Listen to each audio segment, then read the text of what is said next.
Hi, my name is Amber Conrad, and I am here today to discuss the legalization of cannabis. There has been much discussion in the United States about whether cannabis should be completely legalized recreationally and medically by the federal government. While some people believe that it should be legalized for medical and recreational purposes, others argue that it should remain illegal due to its potential negative effects on health and society. Legalizing cannabis has a positive impact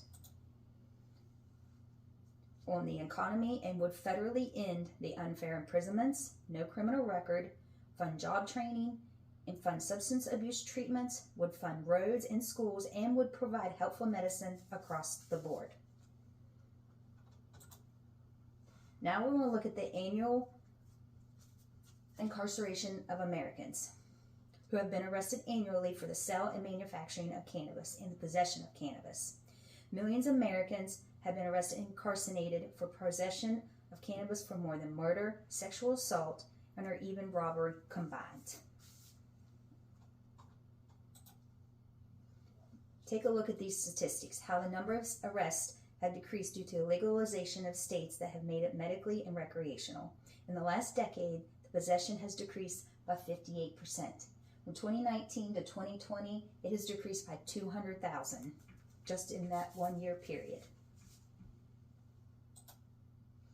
Now take a look at the revenue that is generated if cannabis is federally legalized. 105.6 billion could be generated by 2025 in the United States if they decide to legalize it. Aggregate revenue for all states that is legal has hit a 3.7 billion. And also creates jobs. For California and Nevada, where the infrastructure already exists, the revenue by each state and that is recreational and medically legalized. Take a look at the United States map, and it shows for each state that is either recreationally or medically or both. It shows you the revenue that has been obtained since they legalized it. Colorado is 250.9, Chicago 52.7. Miami is 7.16 just in this length of time that they have legalized it.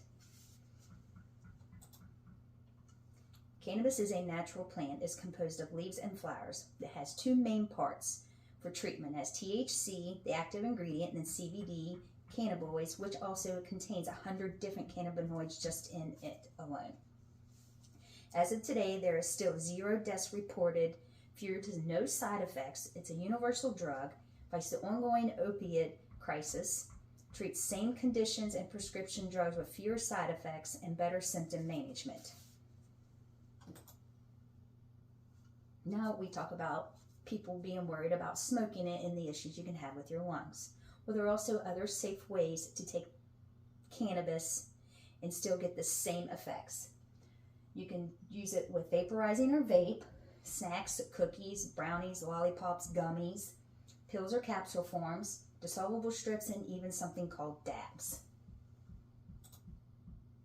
The medical benefits of cannabis, it goes beyond, which it treats glaucoma, seizures, cancer, and nausea and vomiting that comes along with cancer patients who are getting treatment.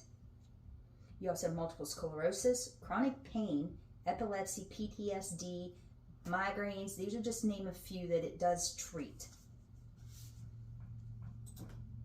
Now we take a look at a chart that shows where pills have been prescribed less for certain treatments. Pain, anxiety, nausea, just to name a few. It shows you the doses that have the lower of doses on prescription pills when they made those in those states have been medically legalized for cannabis. Now, we're going to talk about the schedule on cannabis. The federal government lists cannabis as a Schedule I drug, which is also along with heroin, LSD, and methamphetamine. Then you have the drug fentanyl, which is a Schedule II drug that is known for drug overdoses and deaths. And here's a chart that shows you overdose death rate in America from 1999 to 2014. As you can see at the bottom of the screen is listed for cannabis or marijuana, has 0 deaths. And in the red, which is clear up to over almost 20,000, it shows opiate pain relievers. That tells you what the rate in an overdose is in the United States, and this continues to rise every year.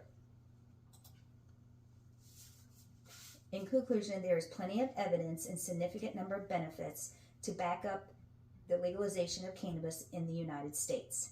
The positive effects do outweigh the negative effects. This move will provide a legitimate quality oversight and testing so you know what you're getting. These studies proven that we do have enough evidence to support the government's reclassification of cannabis into a lower risk drug classification and federally legalized cannabis. Thank you.